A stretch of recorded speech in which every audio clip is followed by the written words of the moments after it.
piss off.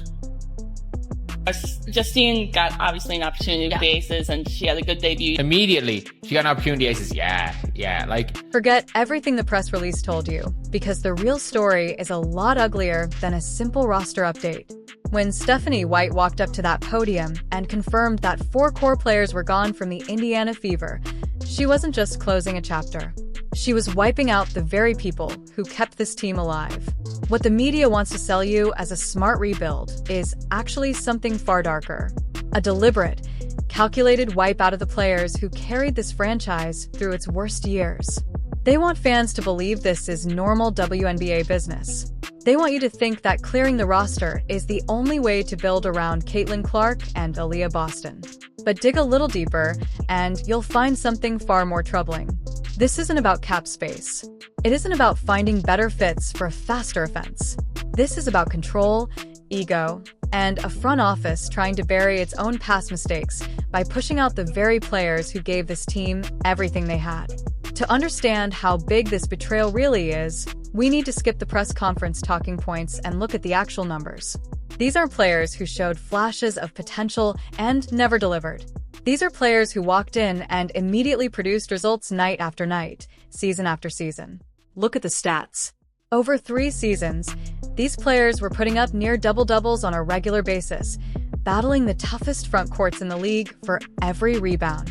They logged thousands of minutes when nobody outside Indiana was watching, when the arena was half full, when the national networks barely mentioned the Fever's name. We're talking about a franchise that leaned on these exact players to build a $22 million shift in valuation and cap flexibility. And now those same players are the ones getting shown the door. These are professionals, adults who have given their bodies to this franchise, playing hurt, enduring brutal travel schedules, showing up as the backbone of a team that was constantly in chaos. And how does the front office pay them back? By cutting them loose the second the spotlight finally arrives. Look at where the Fever have been over the last 4 years. This wasn't a team gliding toward a championship. This was a team barely staying afloat, surviving almost entirely because of the grit and talent of the exact players who just got pushed out. And that kind of erasure doesn't happen in one press conference. It builds slowly, quiet neglect, convenient leaks to reporters about chemistry issues, and the steady sidelining of anyone who dares to speak up for their own value. Now, let's get into the numbers the front office would rather you never see. Between 2022 and 2024, these departing players accounted for more than 40% of the team's total defensive rebounds and 35% of their points in the paint. They were constantly ranked among the league's best at contesting shots without fouling. They were the ones absorbing the physical punishment down low, so the guards could work freely on the perimeter. We're also talking about real money here. Ticket renewals, merchandise sales, local broadcast deals, all built on the backs of these athletes who kept the franchise competitive when the odds were stacked against them. And now the story being pushed is that somehow these same players were holding the team back. So, let's get to the real turning point. The moment that shows exactly what this front office is really about. It wasn't a bad loss or a blown defensive assignment. The real turning point came when the coaching staff realized that keeping proven, confident veterans would mean actually managing strong personalities instead of molding a blank slate roster. It's always easier to demand obedience from newcomers than to earn the respect of veterans who already know exactly what they bring to the table. When Stephanie White returned to Indiana, local media painted it as the homecoming that would fix everything wrong with this franchise. But this roster purge tells a different story. It shows a coach clearing out anyone who might challenge the new pecking order in the locker room. It's a decision built to protect the front office from its own history of failing to draft and develop role players by making scapegoats out of the stars who outgrew that dysfunction. This is old-school coaching bias dressed up as modern strategy. The front office looked at a roster full of confident established players and decided their ambition was a problem instead of a strength. So they punished it. They punished players who pushed for better practice facilities, who asked for better travel conditions before charter flights became standard, and who wanted their production reflected in real contract negotiations. This $22 million gamble was never about basketball. It's about control. Now, here come the defenders, the beat writers, the front office loyalists. Ready to explain this away? They'll tell you the cap is tight. They'll say the new collective bargaining agreement forces hard choices. They'll claim that building around Caitlin Clark's game-changing talent required a completely different type of roster. They'll say these 4 players simply didn't fit the up-tempo system Stephanie White wants to run. A painful but necessary business decision. They'll call it.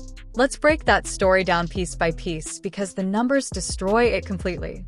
First, the claim that these players couldn't run the floor doesn't hold up. Advanced tracking data from the last 2 seasons shows these players ranked in the 80th percentile for transition scoring. They were the ones grabbing the rebound and firing the outlet pass that started the fast break. Second, the salary cap excuse is a smokescreen for fans who don't follow the fine print.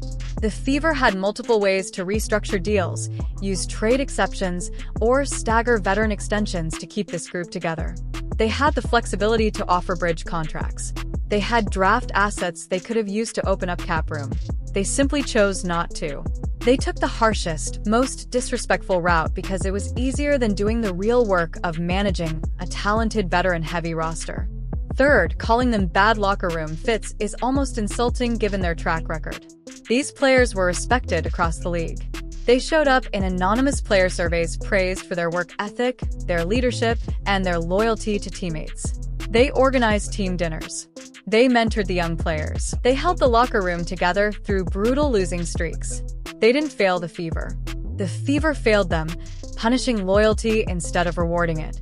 That frustration you hear from the departing players isn't just noise. It's the sound of a broken system finally being exposed.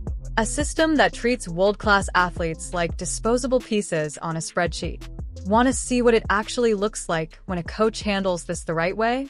Look at what Nate Tibbetts has done in Phoenix. He walked into a roster loaded with big contracts, aging stars, strong personalities, and a franchise desperate for a fresh identity. Instead of clearing house to protect his own authority, he leaned into his veterans. He didn't treat their experience like a threat. He treated it like a weapon. He faced the exact same tight cap, the exact same media pressure, the exact same need to modernize an outdated offense.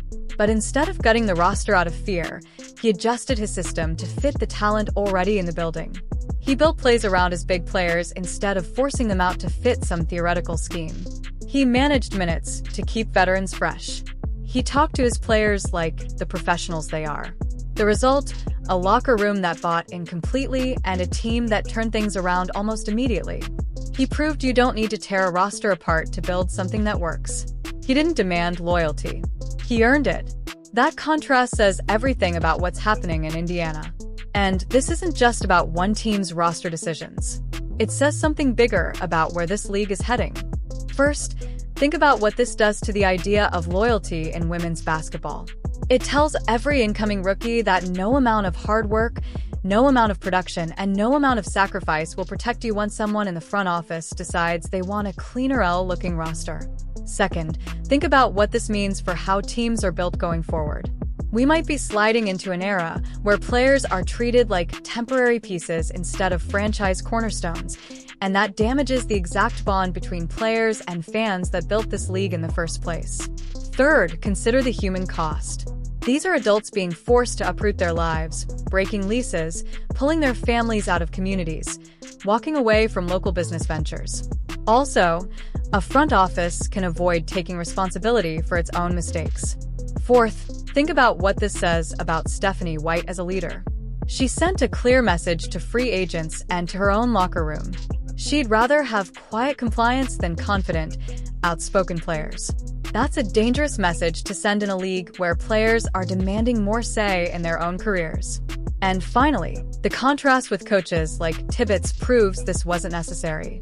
Building trust works. Burning bridges doesn't. What happened in Indiana looks less like a basketball decision and more like a power move. Think about everything these players gave, the loyalty, the production night after night, the way they were let go without so much as a real explanation, and ask yourself one simple question. If a franchise is willing to turn its back on the players who carried it through its darkest seasons, what happens to the new stars once things get hard for them too? The timing makes it even harder to swallow. For years, the Fever asked fans to be patient.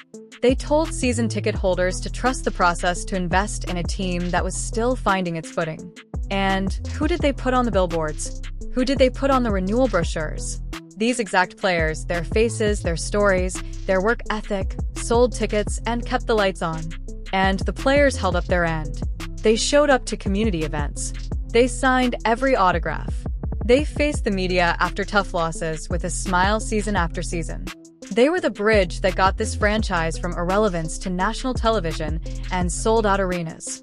But the moment that bridge did its job, the moment the franchise finally had the attention and the talent it always wanted, it was torn down without a second thought. This wasn't a mutual, respectful partying. It was a calculated move to make sure the new era gets full credit with no reminders of who actually built the foundation. This entire plan rests on the idea that chemistry can be manufactured instantly, that you can swap players in and out like pieces of code, ignoring the human element that actually wins championships. Now, let's talk basketball. Because the defensive fallout alone should be enough to get someone fired. These players weren't just contributors. They were the team's best interior defenders. They understood the rotations needed to survive against elite front courts like the ones in New York, Las Vegas, and Connecticut. They had the strength to hold position, contest without fouling, and grab the defensive boards that fuel a fast break. By pushing them out, the Fever have basically opened the lane for every opposing offense in the league. They traded proven defensive toughness for offensive potential, ignoring one basic truth about playoff basketball. If you can't get a stop and secure the rebound, your offense never even gets the chance to run. That's the real gamble here. They're betting the franchise's future on a one-dimensional roster that historically struggles once playoff intensity kicks in, all while pushing out the veteran leadership young players need most in high-pressure moments. And instead of owning that decision, the front office let anonymous whisperers suggest these players were difficult or resistant to change, quietly trying to damage their reputations on the way out to make themselves look better. That's the real insult here. It wasn't enough to take their roster spots. They tried to take their credibility too, but players around the league are watching. They see exactly what happened in Indiana, and it will cost this franchise when it comes to attracting top free agents down the road.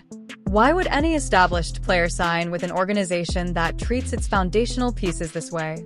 Why would anyone want to play under that kind of uncertainty? This is why the Tibbetts comparison stings so much. He didn't demand obedience. He built collaboration. He looked at a room full of strong, accomplished players and saw an asset, not a threat. He listened. He adjusted. And in return, he got full buy-in in a team that turned things around fast. He proved that respect and results go hand in hand. Something the Fever front office still hasn't figured out.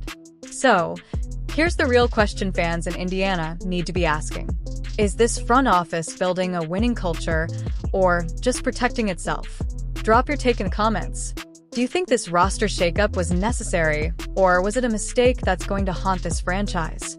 Like this video, share it with a fellow Hoops fan, and hit subscribe so you don't miss the next breakdown when this story keeps unfolding.